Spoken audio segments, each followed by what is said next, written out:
పరిశుద్ధ గ్రంథం ఛానల్ వీక్షిస్తున్న ప్రతి ఒక్కరికి దేవుని పేరిట వందనాలు తెలియజేసుకుంటున్నాం.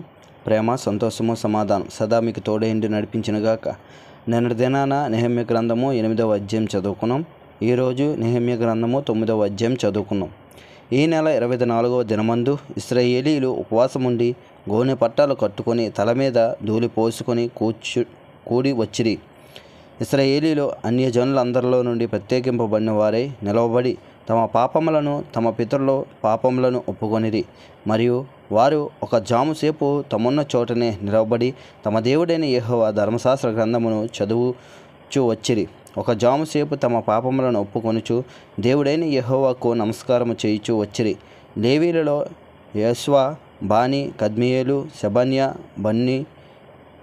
బున్నీ, షెరబ్యా, బానీ, కెనానీ అనువారు మెట్ల మీద నిలబడి ఎలుగెత్తి తమ దేవుడైన యెహోవాకు మొర్రపెట్టిరి. అప్పుడు లేవీలైన యెష్వాయు, కద్మియేలు, బానీ, హషబ్నయ్య, షెరబ్యా, హోదయ్య, షెబన్యా, పెతాహయ అనువారు నిలబడి నిరంతరము మీకు దేవుడై ఉన్న యెహోవాను స్తుతించుడని చెప్పి ఇలాగ స్తోత్రము చేసిరి. సకల ఆశీర్వచన స్తోత్రములకు మించిన నీ ఘనమైన నామము స్తుతింపబడునుగాక. నీవే అద్వితీయ దేవుడివైన యెహోవా, నీవే ఆకాశమును మహాకాశములను వాటి సైన్యమును, భూమిని దానిలో ఉండునది అంతటిని, సముద్రములను వాటిలో ఉండునది అంతటిని సృజించి వాటన్నిటినీ కాపాడువాడువు. ఆకాశ సైన్యమంతయు నీకు నమస్కారము చేయుచున్నది. దేవా యెహోవా అబ్రహాము ఏర్పరచుకొని కల్దీల ఊరు అను స్థలము నుండి యువతలకు అతన్ని రప్పించి అతనికి అబ్రహామును పేరు పెట్టిన వాడవు నీవే. అతడు నమ్మకమైన మనసు గలవాడని ఎరిగి కననీయులు, హిత్తీయులు, అమోరీయులు, పెరిజీయులు, యెబూసీయులు, గిర్గాషీయులు అను వారి దేశమును అతని సంతతి వారికి ఇచ్చినట్లు అతనితో నిబంధన చేసిన వాడవు నీవే. నీవు నీతిమంతుడివై ఉండి నీ మాట చొప్పున జరిగించితివి. ఐగుప్తులో మా పితరులు పొందిన శ్రమను నీవు చూచితివి. ఎర్ర సముద్రమునొద్ద వారి మొరను నీవు వింటివి. ఫరోయు అతని దాసులందరూ అతని దేశపు జనులందరూ వారి ఎడల బహు గర్వంగా ప్రవర్తించరని నీకు తెలియగా నీవు వారి ఎదుట సూచక్రియలను మహత్కార్యములను చూపించితివి.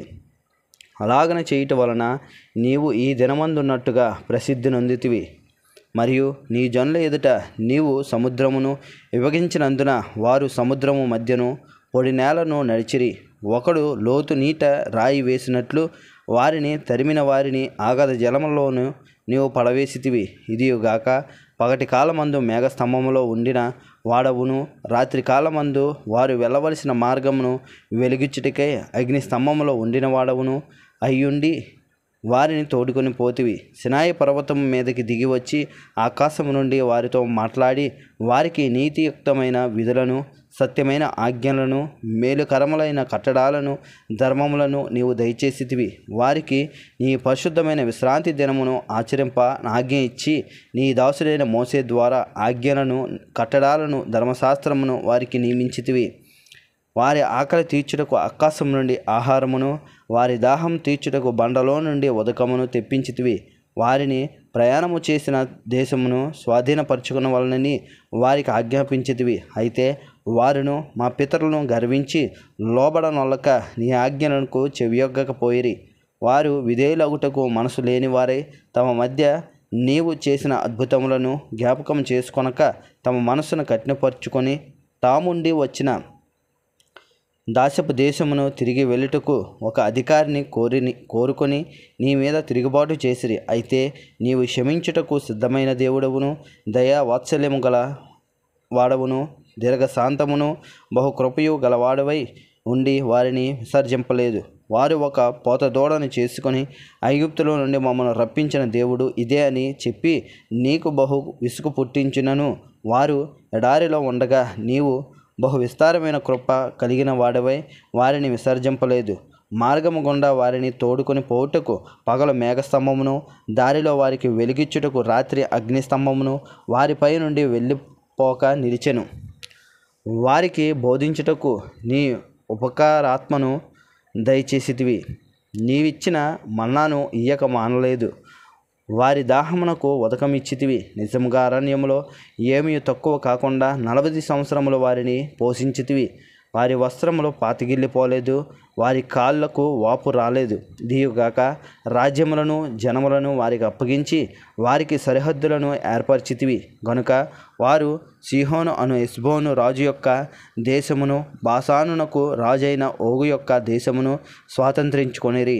వారి సంతతి ఆకాశ నక్షత్రములంత విస్తారముగా చేసి ప్రవేశించి స్వాతంత్రించుకొనున్నట్లు వారి పితరులకు నీ వాగ్దానం చేసిన దేశంలోనికి వారిని రప్పింపగా ఆ సంతతి వారు ప్రవేశించి ఆ దేశమును స్వాతంత్రించుకొనిరి.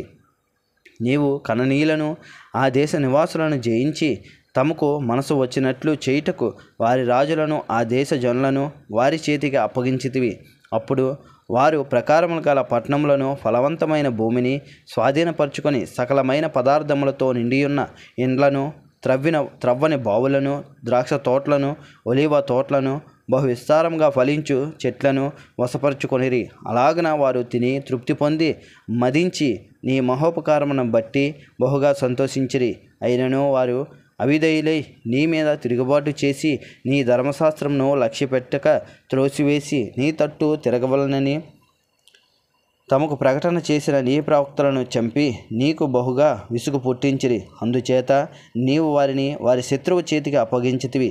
ఆ శత్రువులు వారిని బాధింపగా శ్రమకాలమందు వారు నీకు మొర్రపెట్టినప్పుడు ఆకాశమందుండు నీవు ఆలకించి వారి శత్రువుల చేతిలో నుండి వారిని తప్పించుటకై నీ కృప సంపత్తి బట్టి వారికి రక్షకులను దయచేసితివి. వారు నెమ్మది పొందిన తరువాత నీ ఎదుట మరల ద్రోహులు కాగా నీవు వారిని వారి శత్రువుల చేతికి అప్పగించితివి.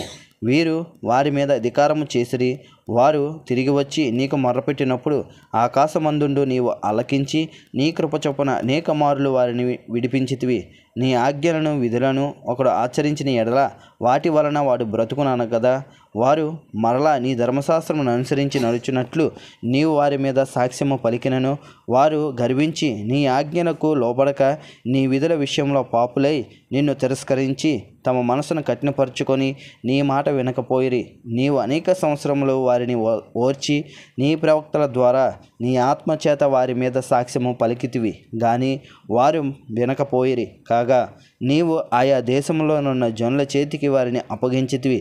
అయితే నీవు మహోపకారివై ఉండి వారిని బొత్తిగా నాశనము చెయ్యకయు విడిచిపెట్టకయు ఉంటివి. నిజముగా నీవు కృపా కనికరములు గల దేవుడివై ఉన్నావు. చేసిన నిబంధనను నిలుపుచు కృప చూపునెట్టి మహా పరక్రమశాలివియు భయంకరుడు నగు మాదేవ. అసురు రాజులు దినములు మొదలుకొని ఏ దినముల వరకు మా మీదకి, మా రాజుల మీదకిని, ప్రధానుల మీదకిని, మా పితరుల మీదకిని, నీ జనులందరి మీదకిని వచ్చిన శ్రమ అంతయు నీ దృష్టికి అల్పముగా ఉండునుగాక. మా మీదకి వచ్చిన శ్రమలన్నిటినీ చూడగా నీవు న్యాయస్థుడివే, నీవు సత్యముగానే ప్రవర్తించితివి. కానీ మేము దుర్మార్గులమైతిమి. మా రాజులు కానీ, మా ప్రధానులు కానీ, మా యాజకులు కానీ, మా పితరులు కానీ నీ ధర్మశాస్త్రం అనుసరించి నడవలేదు. నీవు వారి మీద పలికిన సాక్ష్యములైనను నీ ఆజ్ఞలైనను వారు వినకపోయిరి. వారు తమ రాజ్య పరిపాలన కాలమందు నీవు తమ ఎడల చూపించిన గొప్ప ఉపకారములను తలంచక నీవు వారికిచ్చిన విస్తారముగు ఫలవంతమైన భూమిని అనుభవించి ఉండియు నిన్ను సేవింపకపోయిరి. తమ చెడు నడతలు విడిచి మారు మనసు పొందరైరి. చిత్తగించుము. నేడు మేము దాస్యంలో ఉన్నాము. దాని ఫలమును, దాని సమృద్ధిని అనుభవించినట్లు నీవు మా పితరులకు దయచేసిన భూమి యందు మేము దాసులమై ఉన్నాము. మా పాపములను బట్టి నీవు మా మీద నియమించిన రాజులకు అది విస్తారముగా ఫలమిచ్చుచున్నది. వారు తమకిష్టము వచ్చినట్లు మా శరీరముల మీదను మా పశువుల మీదను అధికారము చూపుచున్నారు గనుక మాకు చాలా శ్రమలు కలుగుచున్నవి. ఇంతటితో నెహెమ్యా గ్రంథము 9వ అధ్యాయం పూర్తయింది. రేపటి దినాన్న నెహెమ్యా గ్రంథము 10వ అధ్యాయం చదువుకున్నాం. ప్రేమ, సంతోషము, సమాధానం సదా మీకు తోడేండు నడిపించునుగాక. ఆమెన్.